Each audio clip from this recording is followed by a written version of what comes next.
అమరవీరుల సంస్మరణ వారోత్సవాలు 2024లో భాగంగా బుధవారం రక్తదాన శిబిరాన్ని ఏర్పాట్లు చేశారు. తిరుపతి జిల్లాను గంజాయి డ్రగ్స్ రహిత జిల్లాగా మార్చుతామని, డ్రగ్స్ మహమ్మారిపైన ఉక్కుపాదం మోపుతామని ఎస్పీ సుబ్బారాయుడు అన్నారు.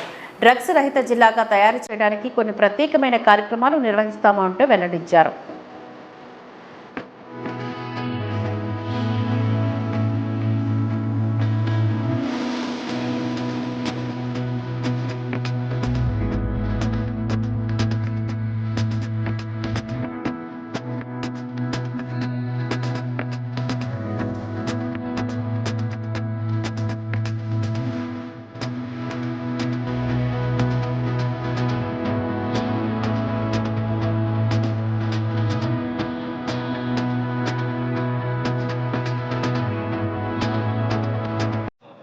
Okay sir.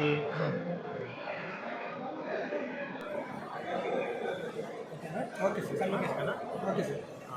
కమ్మెమరేషన్ డే సందర్భంగా తిరుపతిలో బ్లడ్ డొనేషన్ క్యాంప్ ఏర్పాటు చేయడం జరిగింది. వివిధ రకాల ఆర్గనైజేషన్స్ యొక్క సహకారంతో ఈరోజు తిరుపతి పోలీసులు మరియు ప్రజలతో అందరితో కలిసి బ్లడ్ డొనేషన్ క్యాంప్ని 4 ఆర్గనైజేషన్స్ ఆధ్వర్యంలో ఏర్పాటు చేయడం జరిగింది. బ్లడ్ డొనేషన్ ద్వారా ప్రజలకు ప్రాణదానాన్ని కల్పించే ఒక మంచి అవకాశాన్ని ఇచ్చినందుకు అందరికీ కూడా ధన్యవాదాలు తెలియజేస్తున్నాను. గత చాలా రోజుల నుండి కూడా అందరినీ అలర్ట్ చేయడం జరిగింది. ముఖ్యంగా లైసెన్స్ లేని వారికి ముందే అన్నీ రైడ్ చేసి ఎక్కడ కూడా అన్లైసెన్స్డ్ డిపాజిషన్స్ అన్నీ కూడా క్లియర్ చేశాము. తర్వాత ఒక రక్షణకరమైన వాతావరణంలో కేవలం క్రాకర్స్ అమ్మే విధంగా ప్రతి హెడ్ క్వార్టర్లో కూడా ఒక ప్రాంతాన్ని ముందే revenue and police and fire విభాగంతో కోఆర్డినేట్ చేసుకొని ఐడెంటిఫై చేసి అక్కడ మాత్రమే సెల్లింగ్ పాయింట్స్ పెట్టి అక్కడ కూడా తగిన జాగ్రత్త తీసుకోవడం జరుగుతుంది. అంతేకాకుండా ప్రజలకి అందరికీ కూడా మీడియాకి అందరికీ ఆల్రెడీ కోరడం జరిగింది. ఎక్కడైనా కానీ అన్నెసెసరీ ఈ ట్రాకర్స్ ప్రజా సమూహంలో కానీ లేదంటే షాప్స్లో కానీ పెట్టి అమ్మితే ప్రమాదం జరిగే అవకాశం ఉంది కాబట్టి ముందే సమాచారం ఇస్తే వాటిపై తగిన చర్య తీసుకోవడం జరుగుతుంది. సో అందరూ కూడా అందరికీ దీపావళి శుభాకాంక్షలు తెలియజేసుకుంటూ దీపావళి అనేది అందరికీ సంతోషం ఇవ్వాలి తప్ప ఎవరికి కూడా ఇబ్బంది కలిగించకూడదు. సో అందులో ప్రమాదం అసలు జరగకూడదు కాబట్టి ప్రమాదం లేని ఒక మంచి దీపావళిని అందరూ జరుపుకోవాలని కోరుకుంటున్నారు. చాలా వరకు వస్తున్నాయి. ఇమ్మీడియట్గా తగిన చర్య తీసుకోవడం జరుగుతుంది.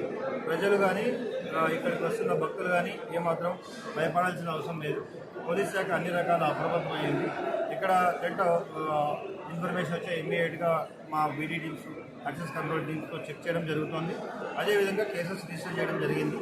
వీటిపై ఫర్దర్ ఇన్వెస్టిగేషన్ సెంట్రల్ ఏజెన్సీస్ని కూడా తగిన సహకారం తీసుకుని తొందరలోనే వీళ్ళందరినీ కూడా ట్రేస్ చేయడం జరుగుతుంది.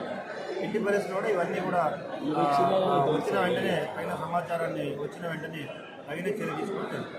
సార్ లిక్విడ్ గంజా 0 టాలరెన్స్ ప్లేస్కి వెళ్తున్నాం. ట్రైన్స్, బస్ స్టాండ్స్ అన్నీ కూడా చెక్ చేయడం జరుగుతుంది.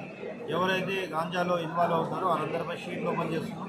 ఇంకా కొంతగా రాబోయే రోజుల్లో ఎవరైతే ఫ్రీక్వెంట్గా హ్యాబిచువల్గా ఎవరైతే గాంజాలో పట్టుబడతారో వాళ్ళ మీద ఈవెంట్ పీరియడ్ కూడా పెట్టడం జరుగుతుంది.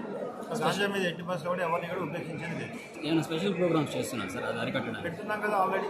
కంటిన్యూగా జిల్లా వ్యాప్తంగా ఎవ్రీడే ఎడ్యుకేషన్ అవేర్నెస్ చేస్తున్నాం. కంటిన్యూగా ప్రతి స్కూల్స్, కాలేజెస్లో, ప్రతి పోలీస్ స్టేషన్ లిమిట్, అదేవిధంగా రైల్వే స్టేషన్స్, బస్ స్టాండ్స్ అన్నీ కూడా చెక్ చేయడం జరుగుతుంది.